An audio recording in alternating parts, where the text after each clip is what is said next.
వెంట్రుక రాసి city life తో మసి నగరవాసంలో కేశాలకెన్ని కష్టాలో. పూర్తి వివరాలకు చదవండి రేపటి Sakshi Hyderabad edition. Role model కార్యక్రమాన్ని తీసుకొని భవిష్యత్ తరాలకి మన రాష్ట్ర శాసనసభ ఏ విధమైన దశ నిర్దేశాన్ని ఇవ్వాలనో ఒక మాక్ అసెంబ్లీ నిర్వహించడం ద్వారా శాసనసభ సమావేశాలు ప్రజలకు ప్రయోజనకరంగా ఉండాలి, భవిష్యత్ సమాజానికి అవసరమైన శాసనాలు చేయాలి అన్న ఒక స్ఫూర్తిని ఈరోజు మీరు నిర్వాహకులందరూ నిర్వహించినందుకు మనస్ఫూర్తిగా మిమ్మల్ని అందరినీ అభినందిస్తున్నా.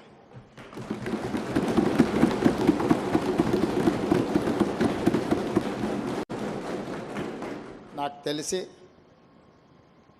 ఇలాంటి సమావేశాలు పర్టికులర్గా అండర్-18 శాసనసభ సమావేశాలు దేశంలో ఇలాంటి సమావేశాలు మన సమాజానికి చాలా అవసరం. ఈరోజు మీ నేతృత్వంలో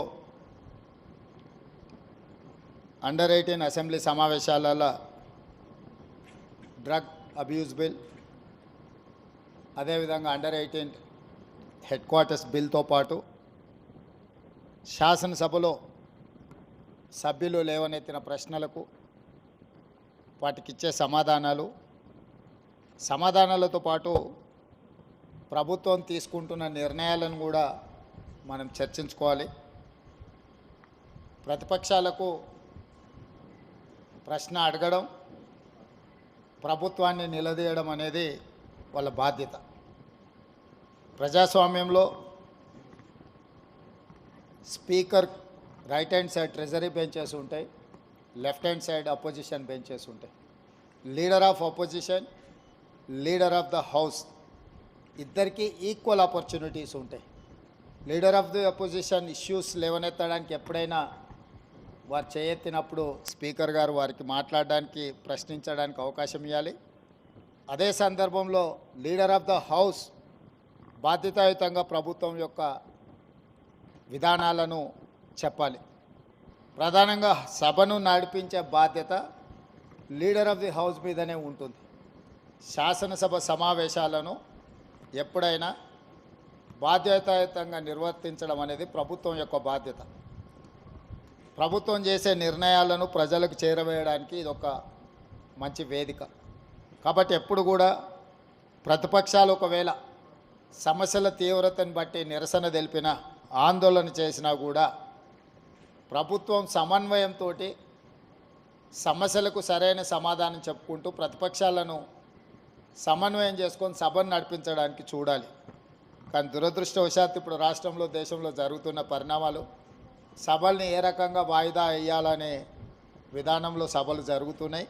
కానీ మీ అండర్-18 ఒక మంచి స్ఫూర్తిని, ప్రశ్నించే విధానము, జవాబు చెప్పే బాధ్యత, ఈ రెండింటిని కూడా స్ఫూర్తిదాయకంగా నిర్వహించినందుకు మిమ్మల్ని అందరిని కూడా మనస్ఫూర్తిగా అభినందిస్తున్నా.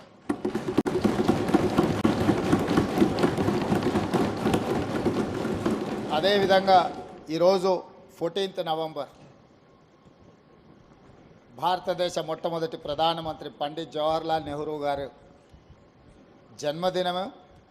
ఇది బాలల దినోత్సవం. పండిత్ జవహర్లాల్ నెహ్రూ గారి దేశంలో ఎడ్యుకేషన్ రెవల్యూషన్, అగ్రికల్చర్ రెవల్యూషన్ తీసుకురావడంతో ఈరోజు ఈ దేశంలో ప్రతి పేదవాడు చదువుకునే అవకాశం, డాక్టర్లు, లాయర్లు, ఇంజనీర్లు, ఐఏఎస్, ఐపీఎస్లు అయ్యే అవకాశం నెహ్రూ గారు తీసుకొచ్చిన ఎడ్యుకేషనల్ రిఫార్మ్స్లో మనకి అవకాశం వచ్చింది. వారి వారసత్వాన్ని కొనసాగిస్తూ శ్రీమతి సోనియా గాంధీ గారు యూపీఏ చైర్పర్సన్గా ఉన్నప్పుడు రైట్ టు ఎడ్యుకేషన్ యాక్ట్ తీసుకురావడం ద్వారా ప్రతి వాళ్ళు చదువుకోవాలి, అది వాళ్ళ ప్రాథమిక హక్కు అని చెప్పి చట్టాన్ని తీసుకొచ్చి ఈ దేశంలో విద్యను ఖచ్చితంగా అమలు చేయడానికి సోనియా గాంధీ గారు, మన్మోహన్ సింగ్ గారు తీసుకున్న నిర్ణయాలు మనకెంతో ఉపయోగపడ్డాయి. ఈరోజు మీ సభలో ఈరోజు ఇక్కడ జరుగుతున్న చర్చలో డ్రగ్ అబ్యూస్ బిల్తో పాటు హెడ్ క్వార్టర్స్ అండర్-18 బిల్తో పాటు ఇప్పుడు శాసనసభకు పోటీ చేయాలంటే 25 సంవత్సరాలు నిబంధన ఉన్నది.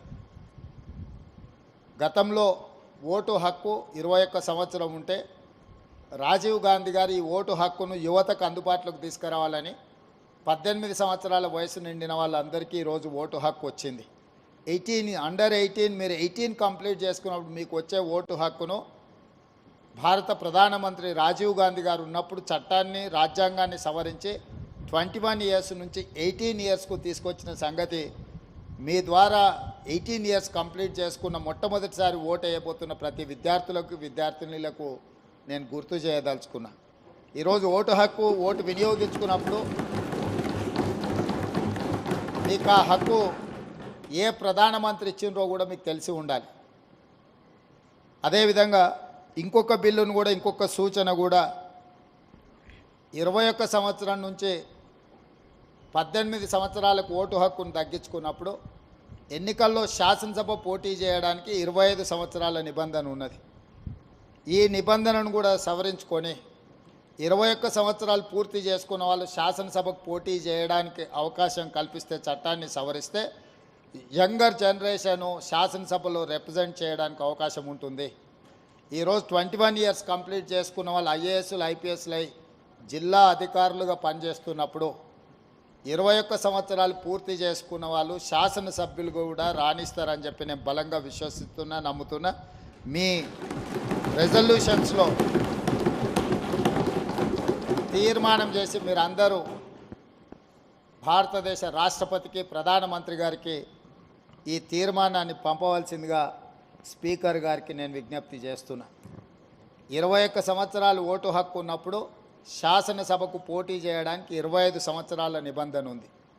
ఓటు హక్కు 18 సంవత్సరాలకు తగ్గించినప్పుడు 25 సంవత్సరాలకు పోటీ చేసే నిబంధనను 21 సంవత్సరాలకు తగ్గించడం ద్వారా యువతకు మరింత ప్రాతినిధ్యము చట్టసభలల్లో ముఖ్యంగా శాసనసభలో అవకాశం కల్పిస్తే మీ యువతకు అవసరాలు ఏముంటాయి, ఆ స్పోర్ట్స్ రిలేటెడా, ఎడ్యుకేషన్ రిలేటెడా, ఎంప్లాయ్మెంట్ రిలేటెడా, మిగతా ఇష్యూస్ని అన్నిటిని కూడా సభలో చర్చించడానికి అవకాశం ఉంటుంది. కాబట్టి ఈ రెజల్యూషన్ కూడా ఈ మాక్ అసెంబ్లీలో పాస్ చేసి మీరు ఈ సభను జరిపిన విధానాన్ని, ఈ సభలో చేసిన తీర్మానాలను రాష్ట్రపతికి పంపిస్తే తప్పకుండా వచ్చే పార్లమెంట్ సమావేశాల్లో ఈ అంశాన్ని ప్రస్తావించాల్సిందిగా ఈ తెలంగాణ నుంచి ప్రాతినిధ్యం వస్తున్న పార్లమెంట్ సభ్యులకు కూడా మీరు ఈ లేఖ ఇవ్వండి. తప్పకుండా పార్లమెంట్లో వాళ్ళు లేవనెత్తడానికి అవకాశం వస్తుంది అని సూచన చేస్తూ ఇంత మంచి సమావేశాన్ని ఏర్పాటు చేసి ఒక స్ఫూర్తిని, ఎందుకంటే చాలామందికి రాజకీయాలు అంటే అదేదో మనమెవరము స్వీకరించని వృత్తిలాగా ఒక రకమైన ప్రభావితం చేసే విధంగా ఈరోజు సభలు జరుగుతున్నాయి. మీరందరూ చేసిన ఈ ప్రయత్నం, ఇందులో నుంచి తప్పకుండా మీలో కొందరైనా శాసనసభకు రావాలని, రాజకీయాలలో మీరు రాజకీయాలను వృత్తిగా ఎంచుకోవాలని మీ అందరికీ సూచన చేస్తూ మీ అందరి దగ్గర సెలవు తీసుకుంటున్నాను.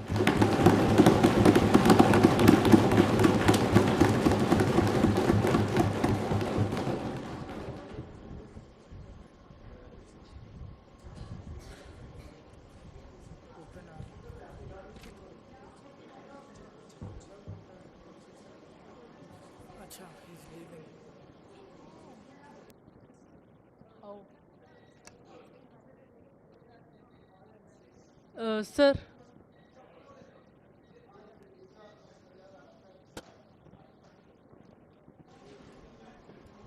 thank you, sir.